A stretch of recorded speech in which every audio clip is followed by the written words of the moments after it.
পুলিশের উপর হামলা এবং পুলিশের গাড়ি ভাঙচুরের ঘটনায় কড়া অবস্থান নিল মালদা জেলা পুলিশ প্রশাসন।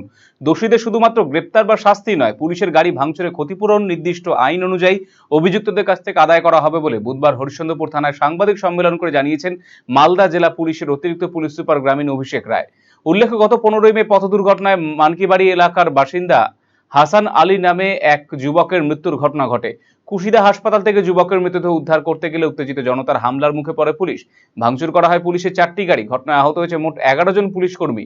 এদিন সাংবাদিক সম্মেলনে অতিরিক্ত পুলিশ সুপার স্পষ্ট ভাষায় জানিয়েছেন, ভবিষ্যতে এই ধরনের আইন শৃঙ্খলা ভাঙার কোনো ঘটনা যাতে না হয় তা বরদাস্ত করা হবে না। সরকারি সম্পত্তি নষ্ট ও পুলিশ কর্মীদের ওপর হামলার ঘটনায় আইন অনুযায়ী দোষীদের বিরুদ্ধে কড়া পদক্ষেপ গ্রহণ করা হবে বলেও হুঁশিয়ারি দিয়েছেন তিনি।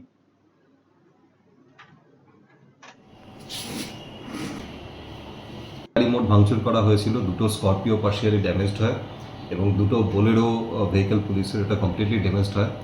আমাদের মোট 11 জন পুলিশ পার্সোনেল ওই ইনসিডেন্টে কম বেশি ইনজিওর্ড হয়, দুজন তার মধ্যে অ্যাডমিটেডও ছিলেন। তো তারপরে আমরা ল অ্যান্ড অর্ডারটাকে ট্যাক্টফুলি আমরা সেটাকে ট্যাকল করি এবং তারপরে ওদেরকে ডিসপার্স করা হয়, বডি পাঠানো হয় এবং পোস্টমর্টমের জন্য, এবং মেয়েটিকেও তারপর মালদাতে রেফার করা হয়। তো এই ঘটনাতে যারা জড়িত ছিলেন, আজকে আপনাদের ডাকার উদ্দেশ্য এটাই যে অনেক জায়গায় আমাদের গ্রাম বাংলাতে একটা ট্রেন্ড আছে যে কোথাও কোনো রোড ট্রাফিক অ্যাক্সিডেন্ট হলে, যে কোনো অ্যাক্সিডেন্টই দুঃখে, সেটা সবাই জানেন, আমরা পুলিশের পক্ষ থেকে অ্যাক্সিডেন্ট কারেকশনের জন্য যা যা নেসেসারি মেজার্স নেওয়া হয় সেগুলো আমরা নিই, কিন্তু সবসময় তো সমস্ত অ্যাক্সিডেন্ট আটকানো যায় না। তো একটা টেন্ডেন্সি থাকে কি, স্থানীয় মানুষজন রোড ব্লকেট করার পাশাপাশি অনেক সময় গাড়ি ভাঙচুর করেন, আশেপাশের সম্পত্তি ভাঙচুর করেন, পুলিশের গাড়ি ভাঙচুর করে দেন। আপনাদেরকে আমি একটা পরিষ্কার মেসেজ আজকে আপনাদের থ্রু দিয়ে দিতে চাইছি যে এই কেসে এখনো অবধি মোট 13 জন অ্যারেস্ট হয়েছেন। এদেরকে আমরা পিসি পিরিয়ডে নিয়েছি। শুধু অ্যারেস্ট হয়েছে তাই নয়, এর পাশাপাশি আমরা অলরেডি যে পিডব্লিউডি ইঞ্জিনিয়ার আছে এআরটিও চাচল, তাকে আমরা একটা রিকুয়েশন পাঠিয়েছি, প্রেয়ার পাঠিয়েছি। আমাদের যে পুলিশের গাড়িগুলো ড্যামেজ হয়েছে তার একটা অ্যাসেসমেন্ট করতে, এভালুয়েশন করতে, মোট কত টাকার ক্ষয়ক্ষতি হয়েছে সেটা দেখার জন্য এমবিআইকেও পাঠানো হয়েছে। এই রিপোর্টটা আমরা খুব তাড়াতাড়ি পেয়ে যাব। এই রিপোর্টটা পাওয়ার পরে সেটা আমরা যখন কেসের চার্জশিট দেবো, সিডির সাথে এটা ট্যাগ করে আমরা কোর্টে পাঠাবো, এবং যেটা প্রসিডিওর আছে, যেহেতু এখানে 9 এমপিও অ্যাক্ট আছে এবং আমরা তার সাথে 15C এমপিও অ্যাক্টের অ্যাডিং সেকশনের প্রেয়ারও কোর্টে দিয়েছি, যেটা অ্যাপ্রুভ হয়ে গেছে কোর্ট থেকে। এখানে কিন্তু স্টেট গভর্নমেন্টকে এনাবেল করেছে এমপিও অ্যাক্টে যে দোষীদের কাছ থেকে এই ক্ষতিপূরণ বাবদ অর্থ কিন্তু রিকভারি করতে পারে, আমরা সেটা করতে পারি। এবং এরপরে ট্রায়াল হবে এই কেসের, আমরা স্পিডি ট্রায়ালের চেষ্টা করব। ট্রায়াল হয়ে যাওয়ার পরে যারা কনভিক্টেড হবেন এই কেসে, এর মধ্যে একজন যিনি আছেন সে আবার টিএমসির এক্স প্রধানও আছে। মূলত এদের নেতৃত্বে বা এদের ইনস্টিগেশনে এই ইনসিডেন্টটা হয়েছে, এবং কোর্ট এর পরে, ট্রায়ালের পরে এক্সিকিউটিভ ম্যাজিস্ট্রেট একজনকে নিয়োগ করবেন, তিনি এদেরকে নোটিশ করবেন এবং টোটাল যে ড্যামেজড অ্যামাউন্ট আছে সেটা যত টাকারই হোক না কেন, সেই টাকাটা এদের কাছ থেকে কিন্তু as per the order of the learned court এটা কালেকটিভলি এদের কাছ থেকে আদায় করা হবে। যদি টাকা এরা না দিতে সক্ষম হয়, সেক্ষেত্রে এদের যে কনভিকশনের যে পিরিয়ড সেটা এক্সটেন্ডেড হবে। আমি একটা বার্তা পরিষ্কার দিতে চাইছি যে রাজ্য সরকারের স্ট্রিক্ট ইনস্ট্রাকশন আছে, এই ধরনের কোনো ঘটনা পুলিশ কিন্তু বরদাস্ত করবে না। অ্যাক্সিডেন্ট হতেই পারে, সেটা সবসময় দুঃখের, কিন্তু অ্যাক্সিডেন্ট হওয়ার মানে এই নয় যে স্থানীয় মানুষ নিজের হাতে আইন তুলে নেবেন এবং গাড়ি ভাঙচুর করবেন, পুলিশের সাথে মারপিট করবেন, স্টোন পেল্টিং করবেন, বা অন্যান্য স্থানীয় যে দোকানগুলো আছে সেগুলো ভাঙচুর করবেন, সেটা হবে না এরপর থেকে। এবং যদি কেউ এর মধ্যে জড়িত থাকে তার কাছ থেকে কিন্তু সেই ক্ষতি। শৈলী আর সাশ্রয়ের মেলবন্ধন এখন আপনার হাতের মুঠোয়। নিজের লুককে আরো আকর্ষণীয় করতে চান? চলে আসুন শ্রীনিস কালেকশনে। এখানে পাচ্ছেন মাত্র 250 টাকা থেকে 10,000 টাকার মধ্যে চমৎকার সব শাড়ি।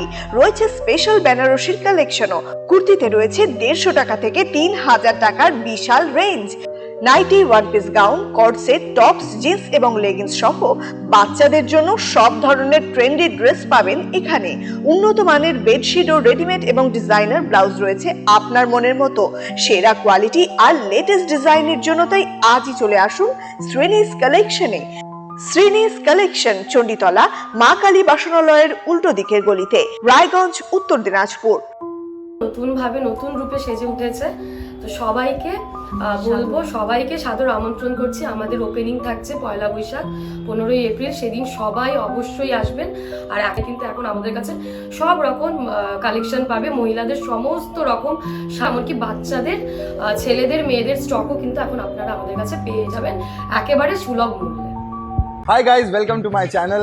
दोस्तों, आज हम पर्दाफाश करेंगे एक ऐसी डील का जो too good to be true है। Hello sir, can I help you? अरे मैंने सुना यहाँ पे कोई डील चल रही है yes sir, it's called digital discount days, जिसमें 26,000 रुपए का इंस्टेंट डिस्काउंट है, यस है ना? या और सेकंड परचेज पे वो फ्लैट 50% ऑफ है।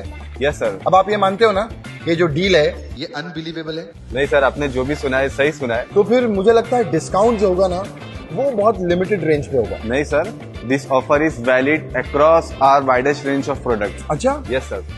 तो फिर मुझे लगता है फाइनेंस ऑप्शन जो है वो बहुत कम होंगे। बिल्कुल नहीं सर। सर यहाँ मल्टीपल फाइनेंस ऑप्शन और पेपर फाइनेंस दोनों है सर। सच? Yes sir. अरे वाह यार, तो मुझे फिर वो एसी और टीवी के रेंज दिखाओ ना। Please come sir. दोस्तों, आज एक बात सच साबित हुई है कि कभी कभी डील्स को डाउट करते करते क्रेजी अनबिलीवेबल डील्स जो है मिल भी जाती हैं। जैसे कि रिलायंस डिजिटल का डिजिटल डिस्काउंट डेज, जिसमें आपको मिलते हैं 26,000 instant discount on leading bank cards और flat 50% off on second purchase. बस इतना ही नहीं, बहुत कुछ है। और एक्स्ट्रा ऑफर्स के लिए ना मेरा कूपन यूज करना, #WeLoveYouKrishna। नो सर, अरे मैं मजाक कर रहा था। मजाक।